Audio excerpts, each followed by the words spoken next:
Today, I gave a speech at the GLVAR Market Conditions meeting where I was asked to predict what the year would bring and why. Now, I'm going to share with you what I shared with the committee and with the realtors who were present. Okay, first, let's discuss where we currently sit. Right now, we have only about 3,800 homes on the market. Now, considering we sell about 2,500 homes per month, this means we only have about a 6-week supply. Consider a healthy and normal market is about 4 to 6 months. The rest of the country is concerned right now because nationally we only have about a 3-month supply of homes. Last year, resale homes were actually up 6.9%. Meanwhile, new homes were up 18.8%. Now, to understand how we got here though, and understand where we're going, we first need to understand our own city's past, including our culture and our maturity. Now, historically, people tend to live in a home and then move every 5 years in Vegas. Growing up, this was commonplace. Before the boom in, say, 2000, the median price for a resale or used home was about $175,000. The median price for a new home was only $190,000. Now, keep in mind that back in the day, we didn't really have these master plan communities the way we do today. Green Valley Ranch, Southern Highlands, and Summerlin were all in their infantile stages of development. So for the average family who had been in their home for 5 years, the decision was really this: remodel their home for, say, $20,000, or simply go buy in this new community a bit farther out called Green Valley Ranch.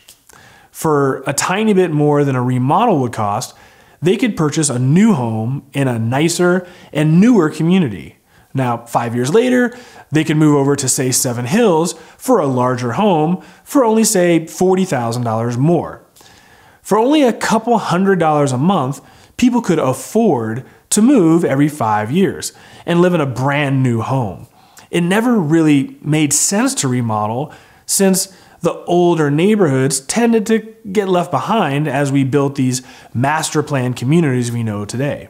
Now, let's cut to today. Summerlin, Green Valley Ranch, Seven Hills, Anthem, all wonderful communities. Just as nice, if not nicer, when they were first built.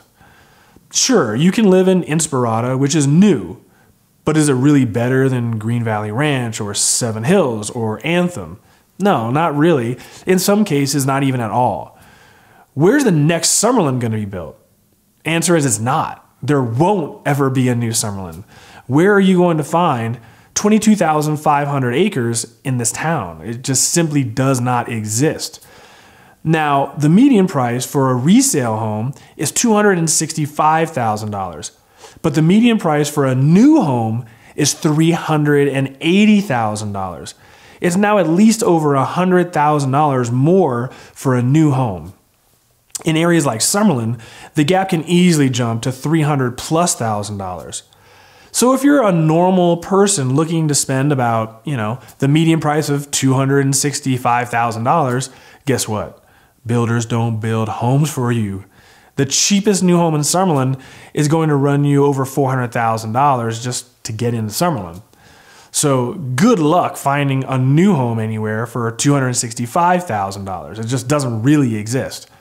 So your only choice under $300,000 is to compete for a resale home. We all know at this point this is the most competitive market segment, and there's roughly 15 buyers for every one home. Now let's jump up in price, like say $500,000 to $600,000. Unlike any place on earth, a home built before 2000 is considered an old home here in Vegas. Most buyers don't even want to look at homes older than from 2000, unless they have to. Most of the homes in these desirable areas were built during the boom years. Well, 5 years ago, everyone wanted to purchase these homes because 5 years ago, everyone wanted stainless steel appliances, granite countertops, and travertine and wood floors. Now, all these homes are starting to look dated to buyers. Now buyers want what new homes look like. They want quartz countertops. They want tile floors that look like wood. They want the gray and white motif, not earth tone aesthetics.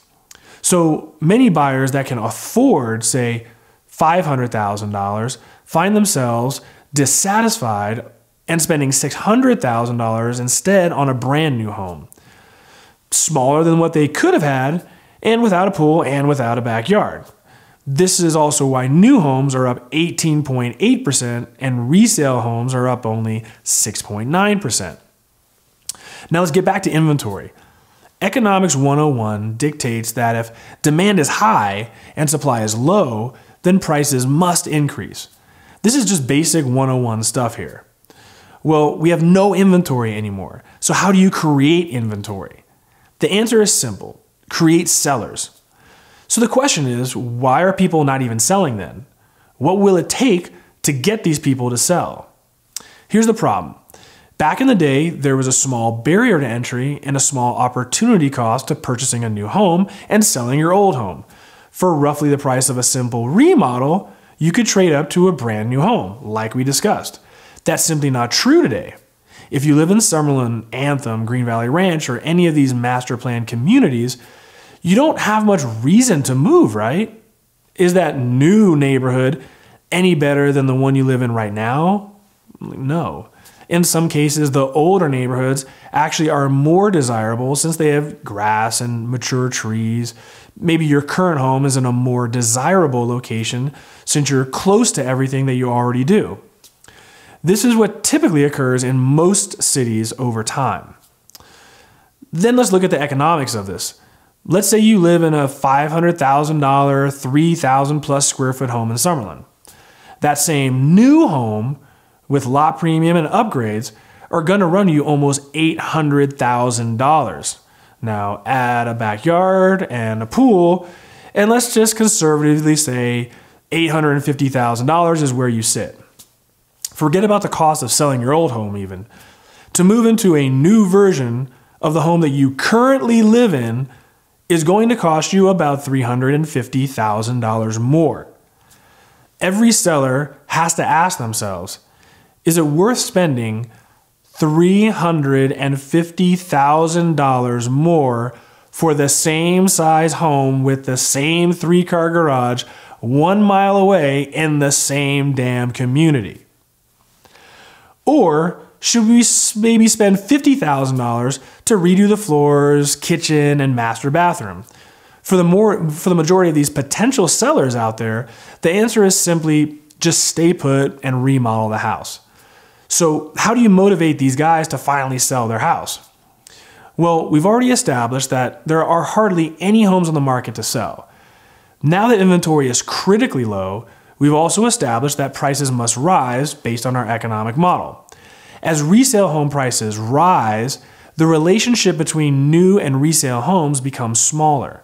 New homes are already so expensive, it's difficult to see how they can continue to rise at this point.